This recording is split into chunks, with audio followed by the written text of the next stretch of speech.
Hello again. Welcome back. So I have something a little unexpected. I was not expecting to have something like this, but it actually leads into a good excuse that I have this time for being late for upload. So the Prime family went to Disney World.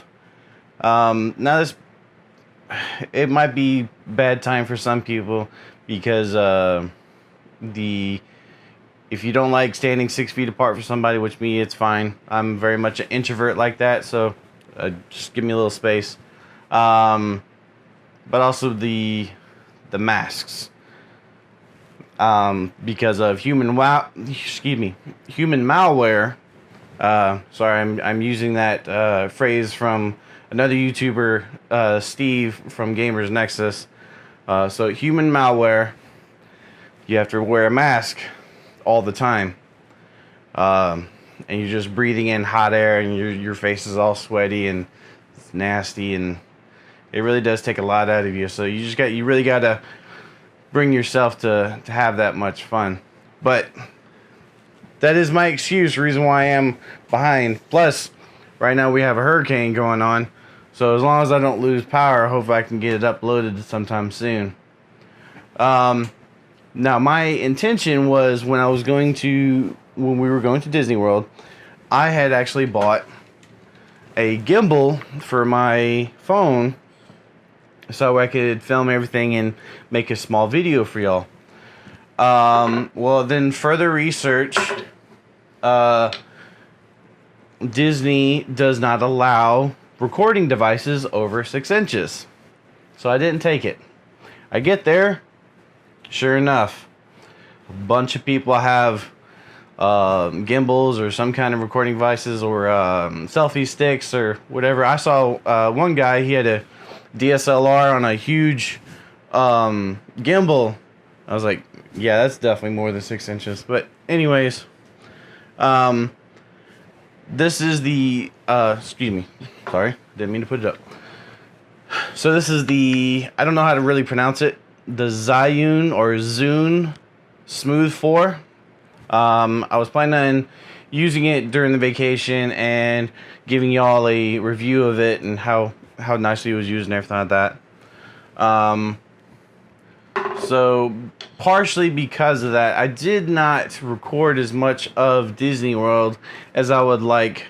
Plus, by the time that I got there, I was just ready to have fun. And with the masks and everything, I was not in the mood to have a camera in my face. So I apologize for not having another video. Let me show you what I do have of Disney World. Take a look at that real quick. Hello everyone, welcome back. I'm going to try to take you along on our family adventures as we, I forgot how to use this thing, are going on a camping trip to Disney World. My daughter doesn't even know yet. So hopefully I will try to keep you in touch with our travels. There's not a whole lot to see driving across Florida, sadly. And I'll be showing some of the pictures of some of the rides and stuff. Never done this before, so hopefully I can at least bring you some good content. And let's get to it. Well, here we are in our beautiful campsite. It's a very nice morning. Our plans for today is heading off to Magic Kingdom. We are staying at Fort Wilderness, and Disney World is one of their campsites. It is absolutely amazing here. Let's see if I can show you around a little bit. If you have not been here before, I highly recommend you at least try it once, especially if you're into camping. They got spots where you can pull up a tent. There's places in Orlando where you can rent RVs. They also have cabins you can rent. We've been coming here for a couple years now, and when we first started coming here, we looked up the reviews on Good Sam, which is a RV camping website, and it is one of the highest rated reviews pretty much in the entire United States. So now you might be a little tainted, because once you've been in the campground at Disney World, it's going to be hard to compete with. But it is absolutely amazing here. It is beautiful. You got all this open space. I'm going to try to give you some views of the rest of the campground as we walk to the boats that will take us to Magic Kingdom.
Yeah, so like I said, it's not a whole lot of Disney World. I could have shown a lot better shots, especially some of the rides we went on. I refuse to take video of the ride itself. I think it takes away from some of the appeal for other people. I know there's plenty of other people out on YouTube right now that will record the ride itself. So if you're not able to make it to Disney World, you can go check them out. But I highly do recommend, if you are able to go to Disney World, Disneyland, or one of their theme parks, highly recommend it. With that said, let's get into this. So, Disney World now has a new section of their park, is their Star Wars, was it at Galaxy's Edge, or Star Wars Galaxy's Edge? Can't talk. So there, me and my wife were walking around, and every time we turn around, somebody's carrying around a cardboard box, and it says from Droid Factory or Droid Depot. And I was like, man, I gotta figure out about this. And sure enough, we stopped by, and there is a place called the Droid Depot where you get to build and customize your own Star Wars droid. Now they only do 2 variants. They do the R unit or R2D2, but you can also change the heads. And they have a B unit, so you can make like a BB-8 or whatever suits your fancy. Before I get too much into that, I'll show you the Droid Factory, and when we come back, I'll get more into it. Check this out.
So as you can see, it's a nice setup inside that droid factory.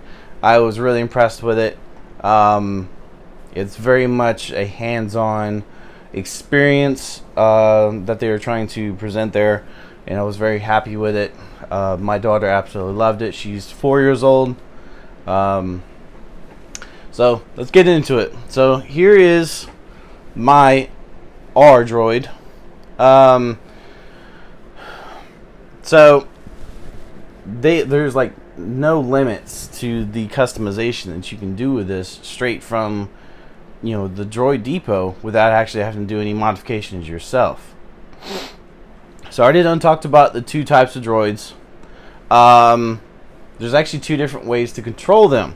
So it comes with this remote already paired as part of their activation procedure. So after you build it, which it comes, they have a little pneumatic screw that's already torqued and everything. Screwdriver. Can't talk today. For like the legs and stuff. It is super easy to put together. My daughter could have easily put it together all by herself at 4 years old. And even if she couldn't, there's staff members ready to come help you. It's super easy, super fun. After you put it together, they put it in this little box area, and you press the button that says activate. And a bunch of lights start lighting up. It's basically where it's pairing it to this remote. So with the basic functions of the remote, you got your forwards. He went to sleep on me. Gotta turn him off. Turn it back on. Alright, let's see if he wakes up on me. Yay! Apparently I've been standing here so long he went to sleep on me. Sorry. Forwards, backwards. I'm gonna run off. You can turn his head. Left and right. Obviously, he can pretty much turn on a dime. So, before I get further into that, so they actually have two packages. What I mean is two packages is two different like bundles that they have. So you can get just the droid by itself, nothing fancy, and it comes in a little cardboard box. Doesn't come with any of these extra accessories. You get some different color leg pieces that you pick. These panels right here, you can change the different colors on, and that's pretty much about it. Now, they're not cheap. I still think they're a little high priced for what it is. So the base package is $100. But then the next package is $150. Now with that, you get this fancy carrying bag. I really like it, but it pretty much is only for carrying him around. So it is automatically foam fit for R2. The foam's already cut out and everything like that. He slides right in. He's nice and protected. You got a spot for your remote, and while you're carrying him, he can stick his head out and move all around. Now there's another point to that. I'm kind of getting off subject here. There's another point to the reason for that. So let's get back to the remote. So part of the bag, sorry, I'm all over the place today. I am so sorry. So the package with the bag, you also get a different personality chip. They have 6 different personalities. So this bottom button right here, is he speaks. So with this little chip, you slide it in here on the side, and the associate will actually help you do it. Let's see if I can do this on camera. Don't messing it up. Alright. Slide that in there. I don't know if you can hear that over my microphone, but it changes his personality and changes the sounds of his beeps and whatnot. Now, some of his accessories that you can get, like these rocket adapters right here, there's actually a plug on his leg. This top button right here actually activates it, which is super cool. Now, I don't know if you heard it over my mic, but it actually had the rocket booster sounds. So that was very cool for me. Now, the second form is you can actually download an app and control it via your phone, which I highly recommend. Now, this may not be for obviously kids of all ages, but at least a kid responsible enough to handle a phone or a tablet or something like that, I highly recommend. It really brings the Droid to life. Before I get into that a little bit more, check out some of the functions here on using the controls on your phone. Alright, so I'm going to try to make this quick. Show you some of the features on the Droid app. Here's maneuvering. This is actually the dance function, so you can select a different song.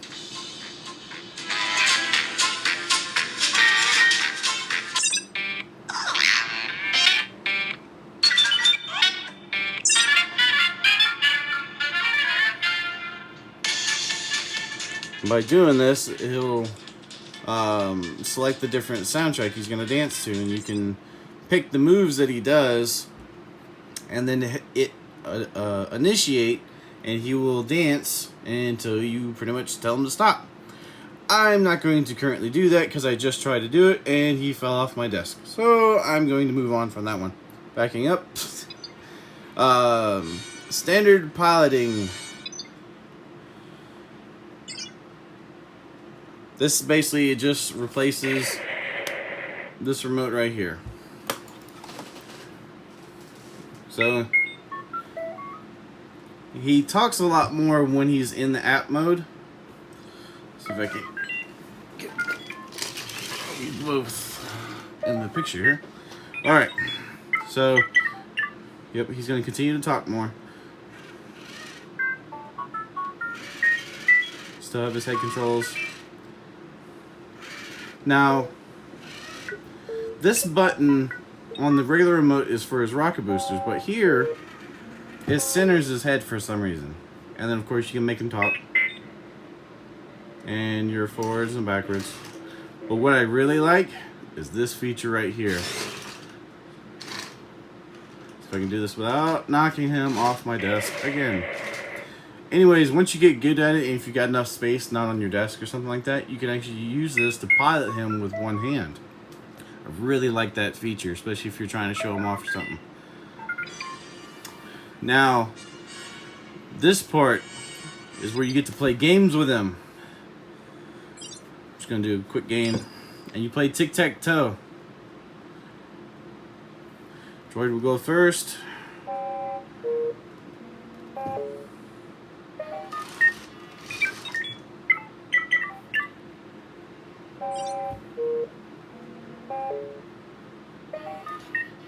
And he'll do his moving around thing.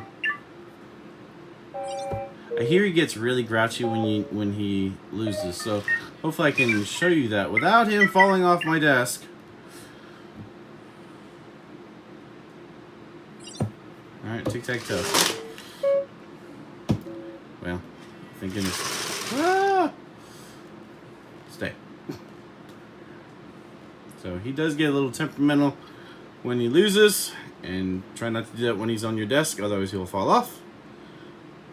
Droid builder. I guess if you build like multiple droids, you can add them to your collection. I'm not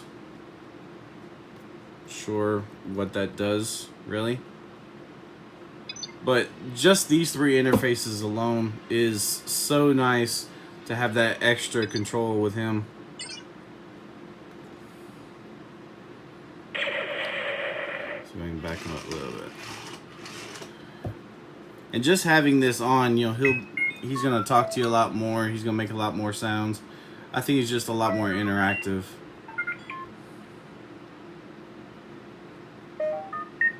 Alright, and with that said, let's move on. So as you can see, there's a lot more functions with the using your phone with this. The Droid actually stays more active that way. If you just sit there with your phone active, he'll actually start talking more, being more interactive. You can play tic-tac-toe with him. He gets kind of grouchy when you beat him. You can make him dance. Because of the function with the phone, you can actually have like a joystick style pad, and you can actually control them with one hand, which I find that very awesome.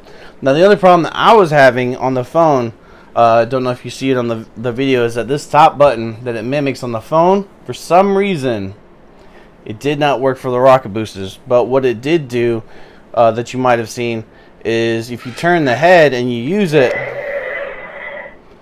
that his head actually recentered. I actually kind of like that. My wife likes it because she says she's got a little bit of OCD. So being able to actually operate him and his head goes back to center, my wife likes, because I guess it fixes her OCD. The options for this guy are amazing. Now they are still not cheap, so there's nothing cheap about this kit. So, but you can get different attachment accessories, different tools, and they just pop right in. They do not change any of the functions of the remote or anything, but they do help with the aesthetics. You can get a bunch of decals, like all these silver parts right here is a decal that I've got. Same thing up here. There is also a tray. You can turn your R unit into a server droid, where you can actually have drinks on there, little small drinks obviously, and he can be your server droid. Let's see what else. I kind of brushed on the fact of how easy it is to really build. It really is. I couldn't tell you about the B unit or the BB-8 unit. The head just kind of pops on, the feet pop in, the legs are the only thing that require a screw. You just basically pop them on. There's a tool right there at the Droid Depot. It's already set to a certain torque value. You don't have to worry about over torquing it. And the screw's already in there. Just tighten it down, and that's pretty much it. And then you let the associate know that you're done, and they activate it for you. It's a really nice setup. So, going back to this bag. Excuse me. So the purpose of this opening right here, and it's even got a little magnet that keeps it open right here. So there's kind of an unspoken rule, and I didn't realize it until I'd actually read about it, because none of the associates has said it. So you put your droid in here. The point is that they don't want you to just sit there and drive it around the facility, around the park. They say to get the best experience out of it is to leave him powered on and then carry him throughout the park. And because he uses Bluetooth, he can actually speak to other droid units. So it's actually quite fun. You'll be walking around, all of a sudden your droid's going to start moving and talking and stuff like that, and it's talking to other robots there. So it's a nice little added feature to it. If there was probably one thing that I wished, is probably with the phone, is maybe if they had some kind of like voice recognition where you could at least talk to it or whatever. I don't know. That's something that my wife had also mentioned as well. It's like, does it have voice activation? It's like, I don't know. Let me check on the app. So, no, it does not have voice activation. I wish it did. Man, there's just so much about it. I don't think there's anything else I have about it. I really do love it. It's going to make a nice addition to my collection. Dislikes is obviously the price. So by the time that we got the droid, the bag, and the extra accessories was over $200. Yeah. So probably not for everybody, but if you're a diehard Star Wars fan, he or she will be right at home. Yeah. Well, I think that's all I got for today on this guy. He was not planned at all. I was not expecting on doing a review on this guy. I have not forgotten about Hot Toys Power Loader. Sorry about that. apparently I need to learn to turn my phone onto airplane mode while I'm recording, because someone just tried to call me while I was recording and it shut off on me. So, lesson learned. I have not forgot about Hot Toys Power Loader. That is coming up. It's just with everything, and plus me making excuses and just being lazy and whatever. Trying to get on the schedule here. Yeah, I think that's all I got for this week. If you like this video, please hit that like button. Questions, comments, complaints, or you want to share your hobbies with me, put them in the comments down below. And I shall see you in the next one. Thank you.